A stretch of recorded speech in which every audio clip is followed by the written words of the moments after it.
volunteer guides of the house mill. So today we're looking around this building, which is part of a larger milling complex, including the clock mill. It's called Three Mills because once upon a time there was a windmill on the spit down the bottom, but that hasn't been there since 1840, so that's long gone. The one word I'd like you to remember when you go is gin. So this whole complex was built and developed for the manufacture of gin. The mills which milled the grain, the distillery which started off next door, which is now the film and TV studios, which is much larger. We'll see a photo inside. But the whole enterprise was funded specifically for the generation and manufacture of gin. And at one point, 90% of all London gin started off here, so it was a huge concern. The gin, the base spirit, was made here and then carted off to Clerkenwell, to all the distillers you've heard of, like Tanqueray and Gordon's and Gilbey's and Booth's, and they would then redistill it with their own botanicals and drop it down to 47%. But this was a huge manufacturing centre. You can see from the plaque on the front that this was built in 1776, which was a year where other things were going on. It was built on the site of other mills, and we know from the Domesday Book there's been a mill around here since 1086. We imagine that wasn't built in 1087 or 86 rather, so it's been here for at least a few hundred years before that. Most of the history of milling here would have been flour, milling wheat for flour for the city. In the 18th century, with the gin craze, a group of Huguenots came over with a business proposal to develop this mill specifically for gin, because there was a lot of money to be made. The government were handing out licenses to try and control the unregulated gin distilling business, to up to 2,000 pot stills in London apparently. So they took this existing mill, knocked it down and built this one. So what we're seeing is mostly Georgian, mostly from 1776 with Victorian additions. Now it's a tidal mill, and we can see that quite neatly from here. It sits on this manufactured structure. It's actually on an island. So this whole island here is a bit like Venice. It's reclaimed land. This would have been if you think about the local geography, it was marshy north of the Thames all the way out to Raynham. Dry land is the city, west side, and the marshes obviously go out to Hackney. So this is actually a bit of reclaimed land, built on top of the wreckage of lots of other mills, with pine piles driven into the silt, 15-foot long, with rubble and riveting, and then this mill built on top on planks. So it's sitting on reclaimed land. One of the reasons, or the two of the reasons for that, one is to sit on top of the channel. The tidal mill is different from most water mills that you see with the vertical mill wheel dangling into the water being moved by the river as it goes past, or by means of a mill race which sort of fills up buckets from the top. The tidal mill traps the tide, so twice a day the tide goes up, comes up the Thames, up the Lea. It used to go up to Roman Road, Old Ford rather, where the Roman Road was, and Hackney Wick. And this particular channel, one of the four Bowback rivers, was basically a reservoir of water. So the tide went in, and the mill workers dropped the sluice gates underneath the building. The main channel in the middle there, you can see, had tide gates, like lock gates, which would just drift shut as the tide turned to create a dam. And then two things happen. One is the Lea continues to flow downstream and backs up against the back of the mill, and the tide goes out at the front. So then you end up with a working head of water. So when the wheels are clear, the mill workers will raise the sluices and the wheels will go around. So you've got guaranteed power for 7 or 8 hours of tide, which is tremendous. Because obviously windmills depend on the vagaries of the wind, water mills, normal ones depend on the flow of the water. Whereas this, you've got the tide coming in guaranteed twice a day, so very efficient. They must have worked out over the years that this was about the right place up and down the tidal stretch of the Lea. So too far down towards the Thames, you've got too much water, and too far up, not enough. So maybe other reasons. The Roman Road obviously was quite near for transporting the flour into the city and the bread from the bakers at Stratford-upon-Bow. we can see when we go inside that the excavations from the new buildings at Canary Wharf, which tunnelled the sewer underneath here to join up with the pumping station at Abbey Mills and then to Beckton, started turning up these pine metal tipped pile ends from the spoil as it drilled under. And these would analysed coming from the 18th century, but other wood down below is coming from the 14th century. So you can see that the generations of mills have been piled up on top of the rubble. The clock mill, which has the host houses on top, is now a school. Once upon a time that was going to be preserved and the house mill was going to be knocked down, but thankfully we've managed to preserve it, so we have something to look around. And now the distillery buildings are the film and TV studios, very much in use. Well, Tom Hanks went around a couple of months ago, he's filming something. Any questions so far? Please ask. Did you say this was now a school? This is a free school, yeah, it's Harris Academy, I think it is. Transported either up the Lea from Kent and Essex or down the Lea from Hertfordshire, and would have been unloaded by means of a sack hoist, which we can see when we're inside, and it would have needed drying out. So there were loads of kilns on the bank of the Lea over here, and the mill workers would have mostly lived around where Tesco's is. So it was a whole hive of industry. What type of grain? Mostly barley. You can make it out of anything. You make that potatoes, but mostly in this country it tends to be barley. But you can use rye or whatever's in whatever you have. So was it a big private enterprise? Somebody in the, Yes. they set it up new here, or did they come from somewhere else? There were, as I said, there were Huguenots who have been, Right, there were right. French Protestants who were persecuted and driven out, who came with a business plan. I think there are various things that happened with gin.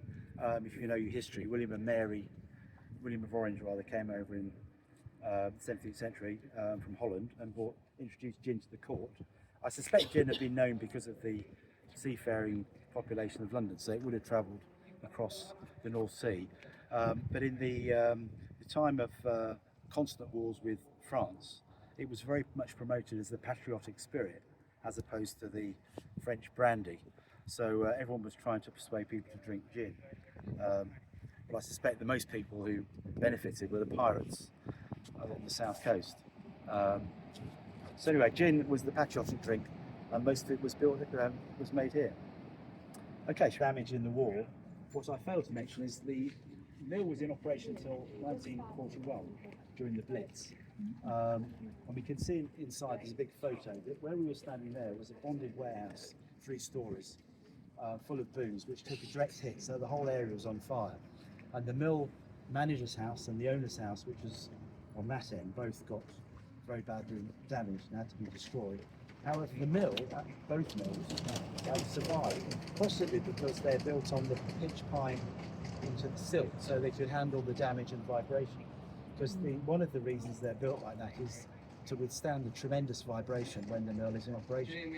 The millstones weigh a ton, and they're flying around. The great 20-foot water wheels are going around, so the vibration would have been tremendous. And actually, when we go in, you can see all of the machinery suspended in a huge wooden frame. So it's like one machine. And despite all this very impressive ironmongery, hatches plates and tire bars, the front facade could fall back and the mill would still work quite happily. That's more for security for us. When we go in the back, you can see the wood frame. So when we go inside, you'll see it's sort of one great machine suspended in a wooden frame. So the barges were tied here and over there with sacks of grain, and they'd be literally pulled across the quay, through the door, up through the building by means of a sack hoist. So the water wheels would do all the work. Show you the scale of the enterprise. So this was taken before the war, and you can see here, this is the bit we're looking around now. This is the house mill. This is where we were standing. That's the bonded warehouse, which took a hit and was destroyed. And this gives you a sense of the scale of the distillery. So it was developed over 200 years this was at its greatest extent. So you can see it was a huge concern. This is all the film and TV studios. At one point, there was also a huge piggery, which was sustained by the spoil from the distilling process. And they used to make as much money from the pigs with the navy than they did with the gin. But you can see the extent of the works on the island with the channels go around it. Telling you about iron-tipped pitch pine piles, which they started digging out, which they gave us as doorstops. If you want to pass one round, it's fairly robust. So as we come into the old part of the body, you can see the wooden frame I was talking about. These timbers are thought to have come from Poland, Baltic pine. There was a shortage of wood of this nature in this country, partly due to shipbuilding. It was supposed to be resistant to fire, because mills were notorious for blowing up and catching fire because the dust in the air was very combustible. However, it did catch fire in 1802, so it had to be replaced. So these actually date from 1802. But as we go around the building, you'll see this frame supports all the machinery. So all these rooms are storage bins, and we can go through there and you'll see they're all different sizes. If you take turns to stand on that side and look up into the attic, you can see in the centre the drum, which is the sack hoist, which is powered by the water wheel via various bits of machinery. You can see it downstairs. So the hoist up there, if you look, there's a drum which the rope went round over the pulley and down this chute to the floor, across the quay to the barges. The sacks of grain were tied on, and then when they were ready to go, they engaged the clutch and it pulled the sack of grain all the way through the building and up to the top. And then the mill workers would be up there with trolleys and they would fill up these rooms in turn. So this might be barley from Hertfordshire, ready to mill in 2 weeks. Next door might be rye from somewhere else, so they keep it. This probably would have been up to about chest high, I think, because the pictures of the mill from the 18th century show the windows in position, so they wouldn't have been able to fill it right to the top because it would have burst out. They might have put planks down there for a foot or two, as you can see. So this would have filled up to about here, which would be 10 tonnes of grain. And you can see from the floor where the chute covers are that when they're ready, they just untie the chutes underneath and the grain would filter down to the next level. A few other things. This cling film is a woodworm survey because we're very prone to woodworms, to see if there's any fresh activity. You can just about see the remains of the lime wash on the walls. How does that help you tell if it's woodworm? Can you just see Well, the because debris? you can see if there's any, sawdust coming out. Yeah. Fresh stuff. Yeah. Because it disappears. Oh, that's good. There isn't too much actually. So the lime wash does two things. One is it gives a bit of reflected light, because you wouldn't have been able to have candles in here. There wouldn't have been much to do because this is storage, so most of the work would have been up there. But it's also inhibited creepy crawlies and mould. Because in the 18th century, the grain would have been transported from the fields. It would have been prepared, basically, threshed and winnowed and separated a little bit, but it would have been dirty and needed cleaning, so it would have been full of creepy crawlies and needed cleaning downstairs. By the time the Victorian half of the mill got going, they would have had combine harvesters which cleaned the grain, so it would have been more expensive but ready to go. So this would have been full of grain. The workers would have come down here and busy sweeping the last bits down, then fill it up again. Binning, because they need to eat it. Get some currency even in those days.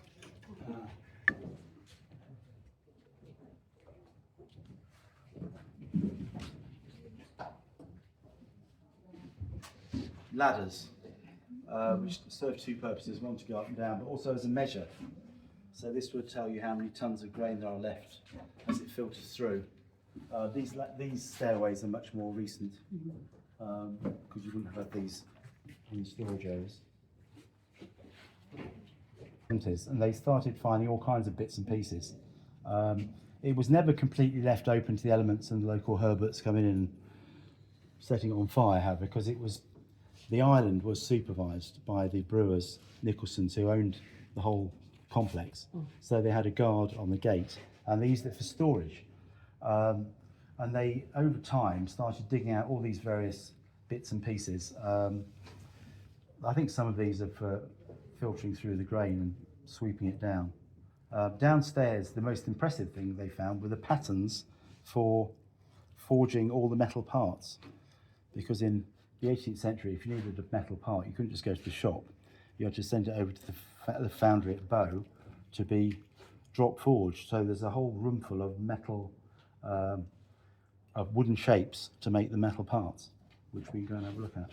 The mill is split between the original Georgian machinery and Victorian improvements, which meant they could mill 3 times as much with 2 water reels. The other major change was that the grain came from the fields having been cleaned by combine harvesters. So it would have been cleaned and scrubbed and ready to go without needing to be cleaned here. So obviously more expensive, and they could mill much more, probably 3 times as much. But it was up to about 100 tonnes a week in later use. So this is the grain bit of it. Did the rest of making the gin happen here as well? With that? Yeah, next door in the distillery. Is it? Oh yeah, sorry. So the grain would be delivered here ground, and then taken next door to the distillery. They'd make a huge great mash, an alcoholic mash like a beer, which would ferment, and then they distill that, and then keep on with the manufacture over there. Dressing the floor. So as I said, the grain would arrive, be stored upstairs, having been dried in kilns, and when it's ready to be milled, in the Georgian times, it would need to be cleaned. And this floor would have been full of machinery, sadly all gone, but it would have been full of tables with brushes and sieves to agitate and scrub all the dirt off the grain. The main problem was a thing called smut, which is a mould which grows on the kernel and would need removing. It seemed to me it would discolour the spirit, so it was unsavoury. But one of the issues was it was hallucinatory, like ergo in other grain. Now I'm thinking if it's in gin, then you're just going to get better gin, but that was frowned on apparently. Someone worked out that the mould is actually more nutritious than the kernel it eats, so you could have left it in for that reason as well. But anyway, this would have been full of machinery cleaning the grain. We can see over through here the feet of one of the machines. But the rest of it, although the mill was supervised after the war, obviously money changed hands and the scrap merchants got in and took a lot of the ironmongery for scrap. So there's still plenty left there. We mentioned the chutes, so as you come through here, there's all these kind of various canvas chutes and wooden chutes. So the grain would have just come down by gravity, this would have been tied off. So when they're ready to go, they just loosen that, and there'd have been a table here with maybe brushes and sieves. The sieves were all powered from this shaft, like a loom. And I think this machine over here will demonstrate better than I can explain the major workings. There was a River Walks programme with Dan Cruikshank a few years ago, and he was very pleased with this, so he was standing here making it work, much to his delight. So this is the basic machinery of the water mill. Okay, I'll let you go, then I'll keep going. Lined up as they are in the mill. So the tide comes in twice a day, slooshes underneath the mill, up to Old Fort and Hackney Wick. And then at the high tide, the workers drop the sluice gates underneath and the tide gates drift shut. The tide backs up behind the mill and the tide goes out in front of the mill. There'd be constant arguments and court cases about how much water the mill could draw, because that would affect industry and agriculture further up the Lea. So even 6 inches might flood premises up by Leighton or further up. So there were constantly arguments about water. Obviously water is power, is money. So the more water you can hold back, the more milling you can do. So you can see how that happened. So anyway, the water would flood in, gates shut, tide goes out, and when they're ready to go, the sluice gates will open and hit with tremendous force at the bottom of the water wheel. and then everything would start to work. Although you can take bits out of gear, mostly it was in gear. So as soon as they opened the sluice gates, everything started to happen. So the water wheel starts going round. The main function of the mill is to grind grain. So you've got, these are the stones, always in pairs. A bed stone fixed to the floor, we can see downstairs, set right into the floor. The runner, which is sitting on top. The runner is powered from underneath. So the power is transmitted from this vertical shaft to the, horizontal shaft to the vertical shaft by means of these two cogs. This one called the wallower, it's a great name. And so the stone, the top stone, is powered from underneath, which we can see downstairs. So you can see this stone nut is powered by this cog, which revolves the shaft, which passes through the runner stone and through the bedstone rather. The runner stone sits on top.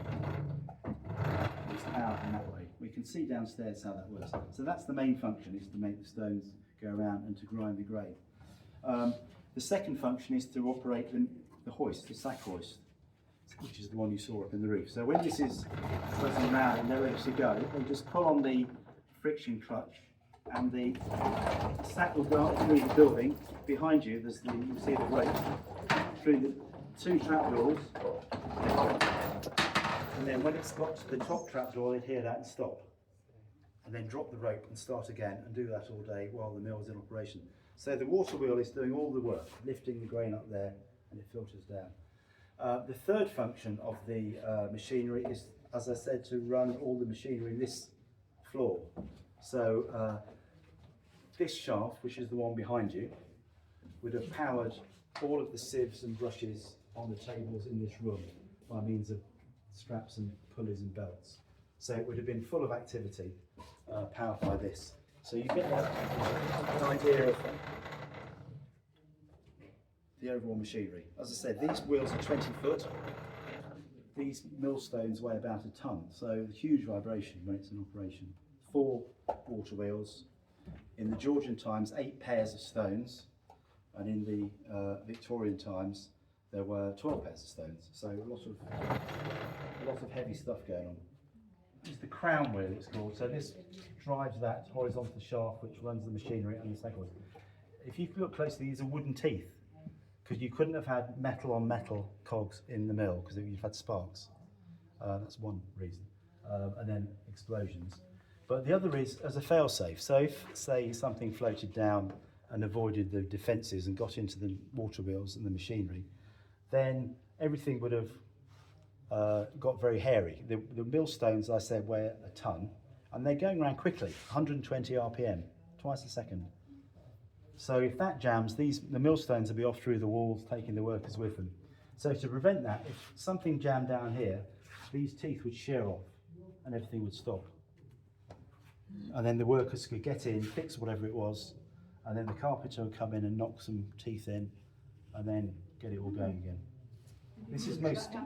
Sorry? I beg your pardon. Have you got written evidence that that happened? Yeah, you're absolutely. Yes, that's the. If you think about it, that would have been developed again over years by trial and error. This is mostly Essex hardwood, hornbeam or apple, so it's very local wood. But if you think this is the end of this kind of milling technology, which started off, I think, 2,500 years ago, probably. The Romans certainly had water mills and mills powering sets of stones. I think the Egyptians had something similar, so it's quite old technology. Windmills are a lot more recent out of interest. Windmills are only about 1,000 years old, whereas water mills are 2,000 years old. So over the years, there would have been lots of opportunity to work out what blows up and what doesn't. So how long would one tide last in terms of power? How long could they keep milling? They could, at the end of at the peak of the sophistication of the system, they could do about 7.5 or 8 hours a tide, so up to 16 hours a day. Although I said probably not in the pitch black. Trouble is, of course, it shifts from day to day. It shifts, so you've got to come in when the work's there. It's no sort of 9 to 5. That's right. Can take bits of this out of gear, but mostly I think it was just. If you go and see working mills, as soon as they open the sluice and get the wheel turning, everything starts to work. So that's usually the setup. Excavating all the damaged mill buildings and distillery, they started coming across all these little wooden shapes and worked out they're the patterns for all the metal parts which would have been sent over. So through here we have a fantastic collection, possibly one of the best in the country, of mill bits. Build your own Lego mill.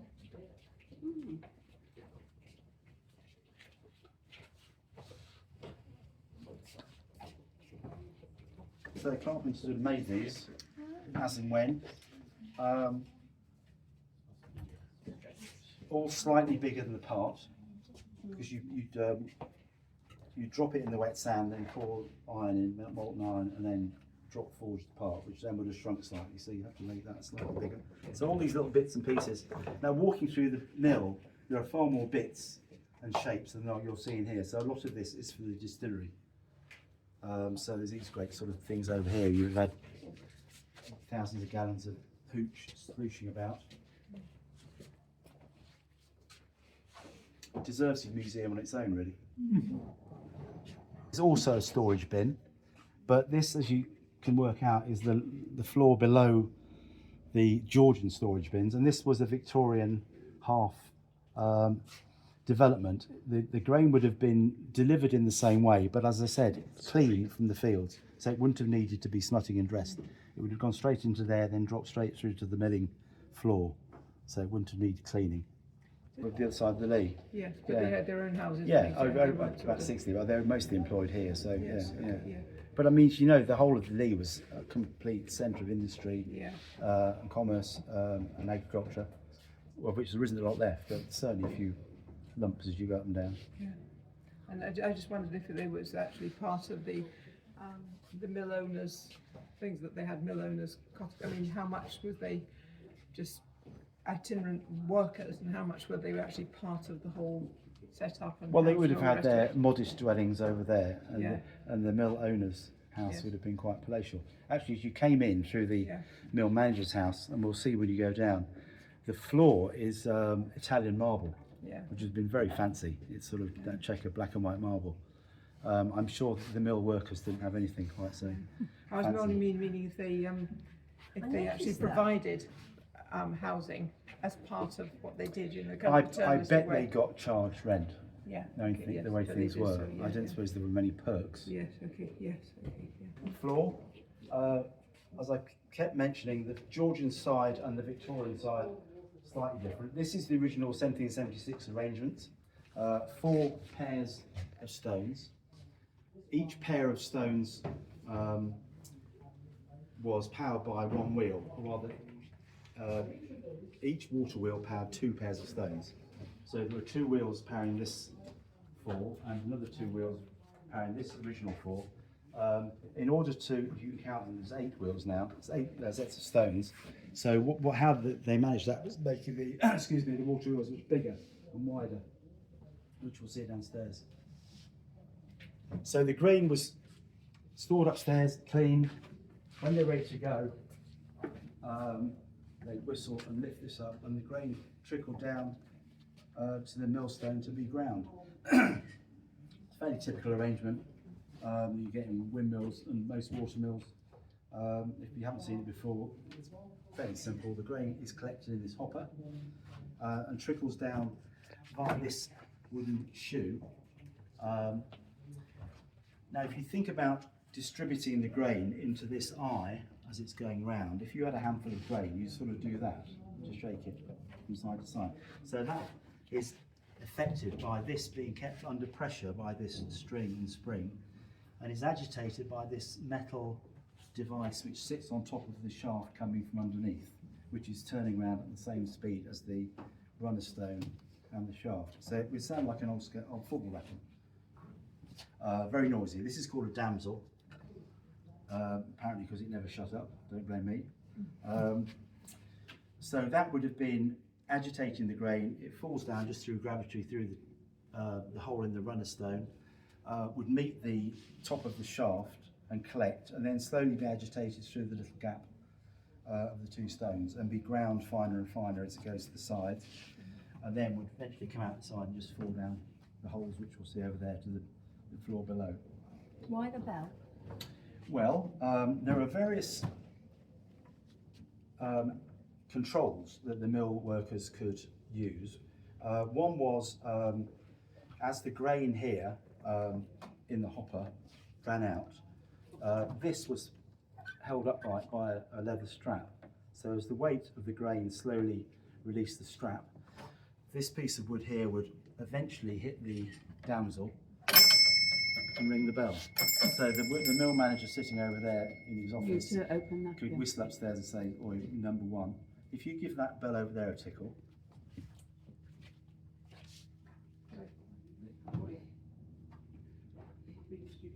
So see the little bell on top, give it a little tickle, that's it. So they're all a bit different. So they could tell number one, number two. These are Whitechapel foundry bells. The last ones they made before they went under. So so that was one function. The other is just by pulling this string from downstairs, the miller would be downstairs feeling and tasting the meal as it comes through. And to make it coarser or finer, they could change the flow, the throughput, by lifting the shoe up and down, which affected the speed of the grain. They could also raise the whole 1 ton topstone up and down very slightly, like in a pepper grinder, to affect the coarseness. So it's quite sophisticated. Over here we can see an exposed stone. They would have had workers coming around. There's lots of different things going on with millstones, which I probably haven't got time to talk to you about. But this is the kind of millstone in use in 1940. Now, original millstones were quite often in one piece, just hewn out of the rock, like millstone grit in Derbyshire. That's not actually very good for flour because it's too coarse and you get lots of bits of grit. But these are, as you can see, made up in sections.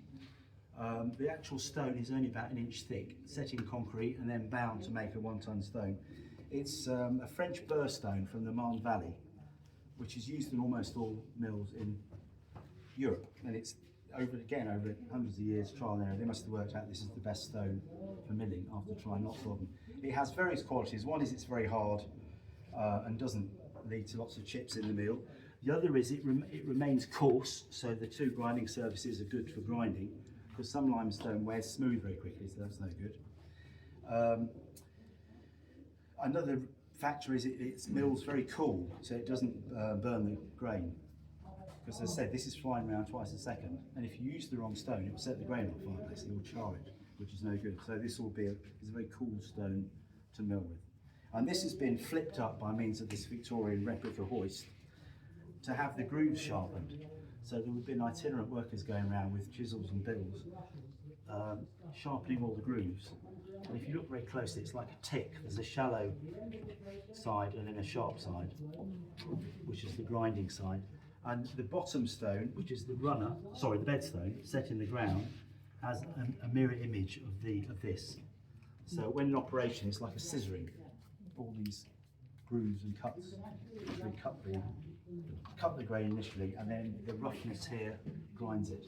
If you were to stand to one side, the bottom stone is very, very slightly convex, and the top stone is very, very slightly concave, so it sits like that. So as it spins round, the force of gravity slowly helps the mill grain find its way to the side. This is a Victorian hoist. Originally, the Georgians would have just been geezers with ropes lifting up to sharpen it. When the mill was closed, so they have found these fats, which are the equivalent of the wooden things, put in place to show you where they would have been. But on the Victorian side, the clean grain would have been delivered and stored up here, and then just straight into the millstones, so it wouldn't have needed processing. So it just would have been ground and then delivered downstairs and next door. It doesn't have to go very far for the distillery, it all goes next door. And been distributed by this dish with a point on it, which was rotating, so it would hit that and been spun off evenly until it settles and finds its way through the gap in the stones. 4 water wheels. The 2 Georgian ones over here sit very snugly in their channels, about 2.5 foot across, 20 foot in diameter. Each wheel powers 2 sets of stones. Each has its own sluice gate. So this is a model of a sluice gate, fairly basic sort of thing. So when the tide comes in, it'll be open. So the tide will go in this way, upstream. So there's 4 of these, and then tide, reach high tide, tide turns. So it closes the sluice gates, and the lock gate, the tide gates hit shut, go shut. Then when there's the working head, they'll just open this very slightly and let the water through. So that would have been an art and a science in itself, probably managing your power supply for 7 or 8 hours. Not too much, not too little, but tremendous force and power guaranteed twice a day. So I think that was the big plus of tidal mills. So that's the machinery for this sluice gate. You can see there's not much left of that wheel. You can see it's made up in situ. The other wheel is offset at the front. You can see a bit more of that. The pigeons like. It's a pigeon sanctuary, that's right. The bit in the middle is some machinery from that blue body with the various cogs and wheels.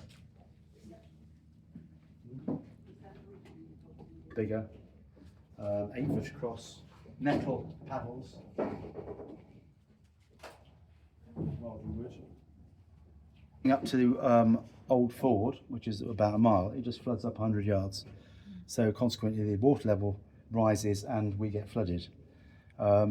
When the mill was on operation, if it flooded, they just raised the floor because there's no reason for it to flood.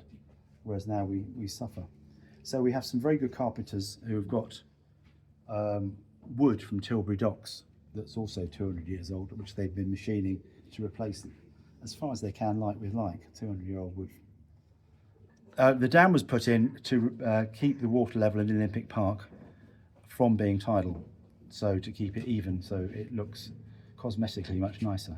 But as you know, it used to flood until quite recently, right up to Hackney. Yeah, kids can go there and put wheat in and get flour out and then make cakes, and it's fantastic. It'd be nice to make gin, but I think that's a bit of work.